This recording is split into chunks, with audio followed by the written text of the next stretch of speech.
السلام علیکم ورحمۃ اللہ وبرکاتہ۔ آج ہم سورہ بقرہ کی آیت نمبر 83 سے شروع کریں گے انشاءاللہ۔ مزید ویڈیو کے لیے میرے چینل کو سبسکرائب کریں۔ اور جب ہم نے لیا قرار بنی اسرائیل سے کہ عبادت نہ کرنا مگر اللہ کی، اور ماں باپ سے سلوک نیک کرنا، اور کنبہ والوں سے، اور یتیموں اور محتاجوں سے، اور کہو سب لوگوں سے نیک بات جو قائم رکھو نماز، اور دیتے رہو زکوٰۃ، پھر تم پھر گئے مگر تھوڑے سے تم میں، اور تم ہی ہو پھرنے والے۔ اللہ تعالیٰ نے بنی اسرائیل سے جامع عہد لیا، صرف اس کی عبادت کرو، والدین کے ساتھ نرمی اور عزت سے پیش آؤ، رشتہ داروں، یتیموں اور مسکینوں کا خیال رکھو، لوگوں سے ہمیشہ بھلی بات کہو، نماز قائم کرو اور زکوٰۃ ادا کرو۔ یہ آیت انسان کی زندگی کو عدل، رحم، نرم مزاجی، عبادت اور خدمت کے اصولوں پر کھڑا کرتا ہے۔ یہ آیت بنی اسرائیل کے بارے میں نازل ہوئی جنہیں اللہ نے مسلسل نعمتیں دی، غلامی سے نجات، سمندر پار کرنا، من و سلویٰ، تورات جیسی عظیم کتاب، اور کئی انبیاء، لیکن ان سب کے باوجود ان کے اندر اخلاقی بگاڑ پیدا ہوا، معاشرتی حق تلفی، کمزوریوں پر سختی، والدین سے برسلوکی، مال کی محبت اور عبادت میں بے وفائی عام ہو گئی تھی۔ اللہ نے انہیں بار بار یاد دلایا کہ پچھلے انبیاء کے ذریعے وہ بڑا عہد لے چکے ہیں۔ یہ آیت اسی بھولے ہوئے عہد کو دوبارہ یاد کرانے کے لیے نازل ہوئی تاکہ وہ اللہ کی عبادت پر قائم رہے، دلوں میں رحم پیدا کرے، معاشرے میں عدل اور اخلاق واپس لائیں، کمزور اور بے سہارا لوگوں کا حق ادا کریں۔ آیت اصل میں بنی اسرائیل کے خلاف زوال کا آئینہ ہے، اور امت محمد صلی اللہ علیہ وسلم کے لیے وارننگ بھی ہے کہ وہ ان کی غلطیوں کو نہ دہرائیں۔ آیت نمبر 83 میں اللہ نے 7 بڑے حکم یاد کروائے۔ اللہ کے سوا کسی کی عبادت نہیں کرنی، یہ توحید کا بنیادی ستون ہے۔ عبادت صرف نماز نہیں، دل کا یقین، نیت کی سیدھا اور زندگی کا راستہ بھی عبادت کا حصہ ہے۔ والدین سے حسن سلوک، نہ اونچی آواز سے بے ادبی، نہ دل دکھانا، ان کا حق اللہ کے بعد سب سے بڑا ہے۔ رشتہ داروں کے ساتھ بھلائی، خون کے رشتے اللہ کی طرف سے امانت ہے، ان کا احترام، صلہ رحمی، ان کی مدد اور ان سے نرمی خاص حکم ہے۔ یتیموں کی حفاظت، ان کے مال اور عزت کی حفاظت، ان کے دل کا خیال اور ان کے ساتھ رحم کا معاملہ معاشرے کی ذمہ داری ہے۔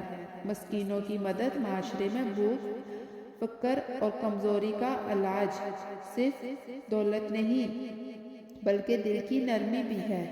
لوگوں سے ہمیشہ اچھی بات کہنا، زبان انسان کا چہرہ ہے، سختی، تلخی، طنز، بدزبانی سب دلوں کو توڑ دیتی ہے۔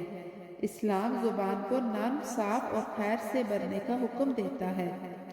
نماز اور زکوٰۃ، نماز روح کو مضبوط کرتی ہے اور زکوٰۃ معاشرے کو مضبوط کرتی ہے، یہ دونوں فرد اور قوم کی بنیادیں ہیں۔ آیت نمبر 84۔ بسم اللہ الرحمن الرحیم۔ اور جب لیا ہم نے وعدہ تمہارا کہ نہ کرو گے خون آپس میں، اور نہ نکال دو گے اپنوں کو اپنے وطن سے، پھر تم نے اقرار کر لیا اور تم مانتے ہو۔ یہ آیت بنی اسرائیل کے بارے میں نازل ہوئی۔ مدینہ کے یہودی قبائل آپس میں جنگ کرتے تھے، جبکہ ان تورات میں یہ حکم کہ اپنے بھائی کا خون نہ بہانا اور کسی کو بے گھر نہ کرنا، لیکن جب عربوں کے جھگڑوں میں شامل ہوئے تو ایک فریق نے یہودی بھائیوں کے خلاف لڑتا، انہیں قتل کرنا، ان کے گھر اجاڑتا اور بعد میں فدیہ لے کر قیدیوں کو چھڑاتا، یعنی گناہ بھی خود کرتے اور نیکی کا دکھاوا بھی خود۔ اللہ نے ان کی اسی دوغلی روشن کو اس آیت میں بے نقاب کیا۔ اللہ تعالیٰ نے ایک مضبوط وعدہ لیا تھا کہ یہ وعدہ انسانیت، بھائی چارے اور عدل پر قائم رہنے کا تھا، لیکن بنی اسرائیل نے دین کو مسلطوں کے تابع کر دیا۔ اسلام میں انسان کی جان، عزت اور گھر تینوں مقدس ہیں۔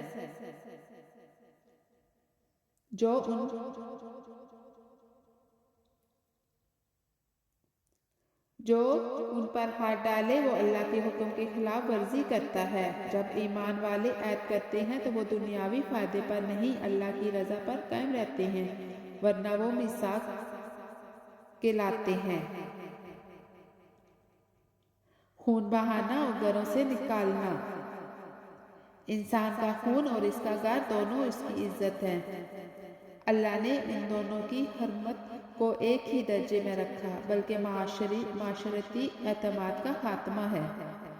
اقرار اور گواہی۔ اللہ فرماتا ہے، یعنی تم نے خود اقرار کیا اور تم گواہ ہو۔ یہ جملہ ایک زوردار یاد دہانی ہے کہ تم نے زبان سے ہاں کہا تھا، پھر عمل سے انکار کیوں کیا۔ ایمان صرف زبانی دعویٰ نہیں، عملی وفاداری ہے۔ زبان اگر ہاں کہے تو دل اور عمل بھی ہاں کہے۔ وعدہ نبھانا ایمان کی علامت ہے۔ عہد کو توڑنا اللہ کی غضب کا سبب بنتا ہے۔ انسان کا خون اور گھر مقدس ہے۔ کسی کو نقصان پہنچانا اللہ کے حکم کی کھلی نافرمانی ہے۔ دوگلاپن ایمان کو مٹا دیتا ہے۔ ایک طرف دین کا اقرار، دوسری طرف ظلم، یہ وہ روشن ہے جو قوموں کو زوال کی طرف لے جاتی ہے۔ دین صرف عبادت نہیں، کردار بھی ہے۔ بندگی کا اصل ثبوت انسانیت سے سلوک میں ہے۔ قرآن آج کے انسان کو یہی پیغام دیتا ہے کہ اگر تم ایمان والے ہو تو کسی کے حق پر ظلم نہ کرو، کسی کی عزت یا گھر پر ہاتھ نہ ڈالو۔ حضور صلی اللہ علیہ وسلم نے فرمایا، سچا مسلمان وہ ہے جس زبان اور ہاتھ سے دوسرے مسلمان محفوظ رہے۔ یہ تھا آج کا ہمارا سبق۔ اللہ تعالیٰ ہمیں اس پر عمل کرنے کی توفیق عطا فرمائے اور اس پر چلنے کی توفیق عطا فرمائے۔ انشاءاللہ ایک نئے سبق کے ساتھ پھر حاضر ہوں گے۔ تب تک کے لیے اللہ حافظ۔ جزاکم اللہ خیر۔